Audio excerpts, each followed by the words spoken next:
যদি ইতিহাস তালাশ করলে দেখি গাজওয়ায়ে উহুদ, উহুদ যুদ্ধের মধ্যে মুসআব ইবনে উমাইর রাদিয়াল্লাহু তাআলা আনহুর ইতিহাসটা যদি আমরা দেখি, এখানে মুসআব ইবনে উমাইর রাদিয়াল্লাহু তাআলা আনহু ইসলামের সূচনা লগ্ন থেকে একজন কালেমা পড়নেওয়ালা মুসলমান ইমানদার, কিন্তু তিনি ভয়ে তার মা এবং গোত্রের লোকদের থেকে ইসলাম কবুলের এই বিষয়টা তিনি গোপন রেখেছেন। তিনি যখন গোপনে নামাজ পড়তেছিলেন, একদিন একজন কাফের তার এই নামাজ পড়াটা দেখলো, ওসমান ইবনে তালহা।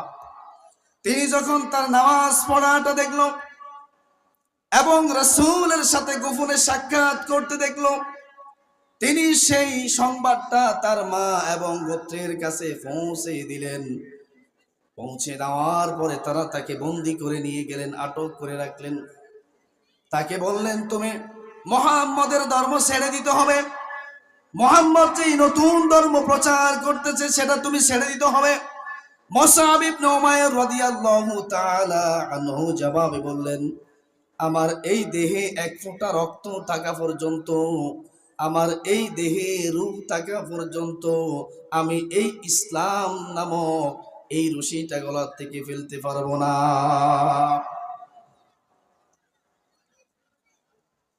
তিনি চলে গেলেন। গাজওয়া উহুদের দামামা বেজে উঠল। বিশ্ব নবীকে তিনি বললেন, আমি প্রস্তুত গাজওয়ায়ে উহুদের জন্য। মুসআব ইবনে উমাইর রাদিয়াল্লাহু তাআলা আনহু উহুদের প্রান্তরে চলে গেলেন কাফিরদের বিরুদ্ধে লড়াই করার জন্য। কি করার জন্য? দ্বীনকে প্রতিষ্ঠা করার জন্য। তিনি যখন উহুদের প্রান্তরে চলে গেলেন, কাফিরদের সাথে লড়াই শুরু হয়ে গেল, আল্লাহ বিরোধীদের সাথে লড়াই শুরু হয়ে গেল, কোরআন বিরোধীদের সাথে লড়াই শুরু হয়ে গেল। এক পর্যায়ে তিনি আল্লাহ রাসূল ঘোষণা দিলেন, ইসলামের ঝান্ডা, ইসলামের পতাকা আজকের এই উহুদের প্রান্তরে আমার মুসআব থাকবে।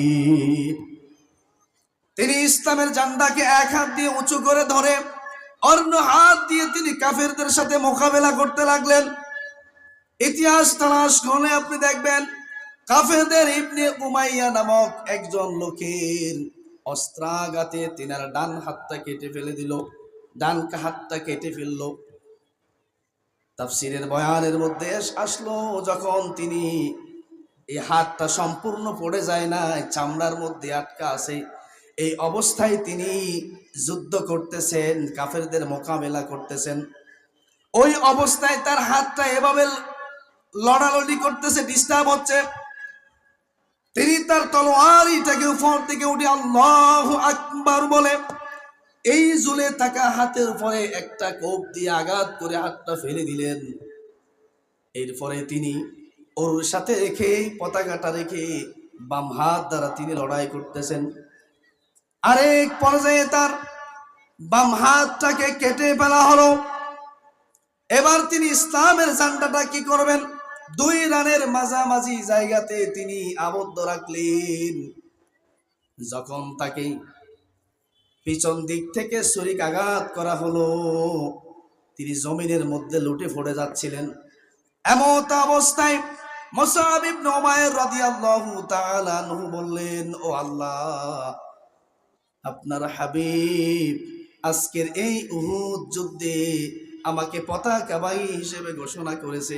আমার রূহ থাকার আগ পর্যন্ত আমি এই ইসলামের পতাকা মাটিতে পড়তে দেব না।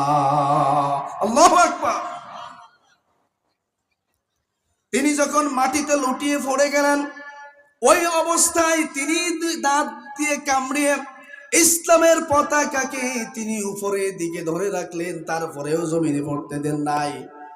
এক পর্যায়ে তিনি শাহাদাত বরণ করলেন, শহীদ হয়ে গেলেন। এটা হচ্ছে ইসলামী আন্দোলনের নজরানা। এটা হচ্ছে ইসলামী আন্দোলন যারা করেন, আল্লাহর দ্বীন প্রতিষ্ঠা লগ্নে যারা কাজ করেন, আল্লাহর দ্বীন পুনঃপ্রতিষ্ঠার আন্দোলন যারা করেন, তারা তো এই মুসআব ইবনে উমাইরের উত্তরসূরি হিসাবে ময়দানে কাজ করে, ঠিক কি না? বর্তমান প্রেক্ষাপটেও যদি আপনি লক্ষ্য করেন, একটু পিছন দিকে তাকান, আপনি দেখবেন কতিপয় শুহাদা তারা আল্লাহর দ্বীনকে পুনঃপ্রতিষ্ঠা লগ্নে ফাঁসির মঞ্চকে ফুলের মালা হিসেবে বরণ করে নিয়েছেন, কিন্তু বাতিল তাগুত স্বৈর শাসকের সাথে আপোষ করেন নাই, ঠিক কি না? তারা তো শহীদের তামান্না নিয়ে আন্দোলন করতেছে, পিছপা হবে না। আশিদ্দাউ আলাল কুফার, কাফেরদের ব্যাপারে খুব কঠোর হতে হবে, বজ্র কঠোর হতে হবে। কাফেরদের সাথে কোনো কম্প্রোমাইজ, কোনো আতাত করা যাবে। এবার লক্ষ্য করেন, ইসলাম বিজয়ের লক্ষ্যে আল্লাহ রাব্বুল আলামিন তার হাবিবকে দায়িত্ব দিয়েছেন, জিম্মা দিয়েছেন, দিয়েছি কি দেন নাই? 40 বছর পর্যন্ত মক্কার জমিনে মুহাম্মদ সাল্লাল্লাহু আলাইহি ওয়াসাল্লামের একজন শত্রু ছিল না, কিন্তু যখনই তিনি প্রকাশ্যে কালেমার দাওয়াত দেওয়া শুরু করলেন, তখন তাকে যারা আল আমিন বলল, সদিক বলল, মক্কার জমিনে শ্রেষ্ঠ মহামানব বলে উপাধি দিল, সেই সমস্ত লোকগুলো বলা বলি করতে লাগলো, আব্দুল্লাহর বেটা মোহাম্মদ তো এতদিন ভালো ছিল, এখন পাগল হয়ে গেছে, উন্মাদ হয়ে গেছে, মাতাল হয়ে গেছে। উচ্চ স্বরে বলুন না নাউজুবিল্লাহ। কারণ এই তাওহীদ রিসালাতের দায়িত্ব দিয়ে আল্লাহ রাব্বুল আলামিন মুহাম্মদ সাল্লাল্লাহু আলাইহি ওয়াসাল্লামকে দুনিয়ায় পাঠিয়েছেন, বলেন ঠিক কিনা?